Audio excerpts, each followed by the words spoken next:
सूचना केवल हमारे विचार हैं, वित्तीय सलाह नहीं। निर्णय लेने से पहले खुद शोध करें। किसी भी लाभ या हानि के लिए हम उत्तरदायी नहीं हैं।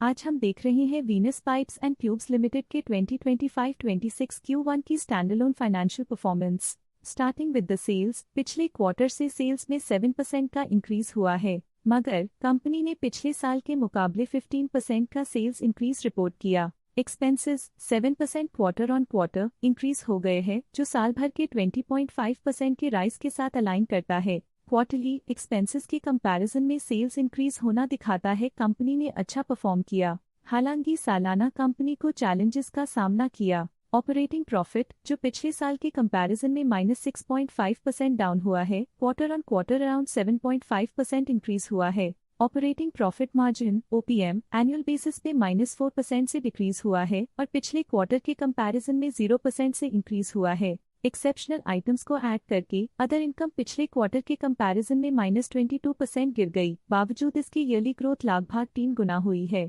इंटरेस्ट एक्सपेंसेस पिछले क्वार्टर से 4% अप हुआ, लेकिन ईयर ओवर ईयर इंक्रीज 28% हुआ है।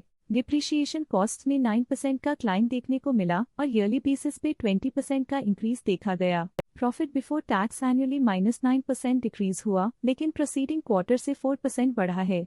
इस साल कंपनी ने 25.5% टैक्स पे किया और क्वार्टरली कंपनी ने 26.5% टैक्स पे किया है। नेट प्रॉफिट ने ईयर ऑन ईयर -10% का डिक्लाइन दिखाया, लेकिन लास्ट क्वार्टर से 4.5% का इंक्रीज हुआ है। इस क्वार्टर में कंपनी का परफॉर्मेंस ठीक रहा, ऑपरेशनल एफिशिएंसी में कुछ सुधार हुआ है। वहीं अगर एनुअल एनालिसिस की बात करें तो साल के दौरान कंपनी का परफॉर्मेंस अच्छा नहीं रहा। नेगेटिव नेट प्रॉफिट का मतलब है कि कंपनी प्रॉफिट के कंपैरिजन में नुकसान उठा रही है। अर्निंग्स पर शेयर EPS में ईयरली -10.5% का डिक्रीज देखा गया, लेकिन क्वार्टरली में 4% की बढ़ोतरी भी नजर आई। इस क्वार्टर में कंपनी का EPS ठीक रहा, ऑपरेशनल एफिशिएंसी में कुछ सुधार हुआ। Venus pipes and tubes limited के फाइनेंशियल स्नैपशॉट को रिव्यू करते हुए कुछ मुख्य ट्रेंड्स सामने आए हैं जो कंपनी की परफॉर्मेंस में रोशनी डालते हैं। जून 2023 से जून 2025 तक Venus pipes and tubes limited की फाइनेंशियल जर्नी में सबसे पहले बात करते हैं सेल्स की। इस साल सेल्स में 15% की वृद्धि हुई है और पिछले 3 सालों में 61% की वृद्धि हुई है, जो एक निरंतर अपवर्ड ट्रेंड को दर्शाता है। पिछले 2 साल से सेल्स लगातार बढ़ती जा रही है, जो मार्केट एक्सपेंशन और कंज्यूमर डिमांड में वृद्धि को दर्शाता है। अब बात करते हैं एक्सपेंसेस की। इस साल एक्सपेंसेस 24% बढ़े हैं और 3 सालों में 65% का इजाफा हुआ है। इस साल हालांकि एक्सपेंसेस सेल्स से थोड़ा ज्यादा बढ़े हैं, मगर ग्रोथ रेट्स का करीब होना स्टेडी ऑपरेशनल कॉस्ट को दर्शाता है। इस साल ऑपरेटिंग प्रॉफिट -27% कम हुआ, लेकिन पिछले 3 सालों में 34% का इजाफा हुआ है। इस साल ऑपरेटिंग प्रॉफिट में कमी आई है, लेकिन पिछले साल की वृद्धि रेजिलियंस को दर्शाता है, जो एक अस्थायी मंदी को संकेत करता है। इस साल नेट प्रॉफिट में -6% की गिरावट हुई, लेकिन पिछले 3 सालों में 71.5% की बढ़ोतरी हुई है, जो कंपनी की मजबूती दिखाता है। इस साल नेट प्रॉफिट में आई कमी के बावजूद पिछले साल की पॉजिटिव वृद्धि एक अस्थायी मार्केट एडजस्टमेंट को दर्शाता है।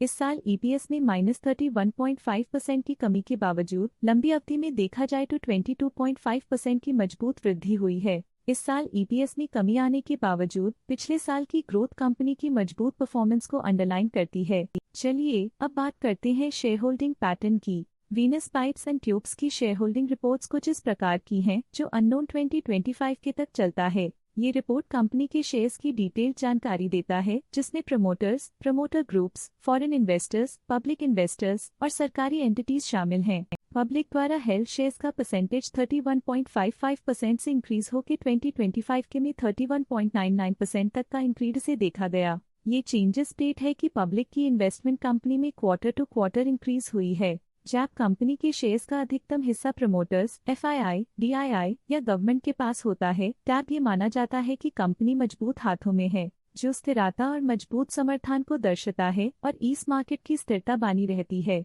DII, डोमेस्टिक इंस्टीट्यूशनल इन्वेस्टर्स, ने अपना शेयर होल्डिंग 2025 में 14.52% से 2025 में 14.96% तक इंक्रीज किया। ये बताता है कि डोमेस्टिक इंस्टीट्यूशंस ने कंपनी में अपना इंटरेस्ट 0.44% तक इंक्रीज किया है। फॉरेन इंस्टीट्यूशनल इन्वेस्टर्स की शेयर होल्डिंग में थोड़ा डिक्रीज आया 2025 के से 2025 के में। जो दिखाता है कि फॉरेन इंस्टीट्यूशंस ने अपने स्टेक को क्वार्टर टू क्वार्टर -0.88 से डिक्रीज किया है, जिसे पता चलता है कि उन्होंने अपनी इन्वेस्टमेंट्स को पुल बैक किया है। ये था कंपनी का करंट शेयर होल्डिंग पैटर्न। अब नजर डालते हैं वीनस पाइप्स एंड ट्यूब्स के स्टॉक रिकमेंडेशन पे। लोटस स्टॉक का करंट प्राइस 1674.95 रुपीस चल रहा है। आनंद राठी ने स्टॉक की बाय रिकमेंडेशन दी थी। उन्होंने स्टॉक का टारगेट प्राइस 1700 का अनुमान लगाया था। रिकमेंडेशन के समय स्टॉक का प्राइस 1281.1 चल रहा था, जो करंट प्राइस से 36.2% अप है। आज के लिए फाइनेंशियल सेक्टर में इतना ही। देखने के लिए धन्यवाद। स्टॉक लेटेस्ट न्यूज अपडेट के लिए चैनल को सब्सक्राइब करें और वीडियो को लाइक एंड शेयर करें।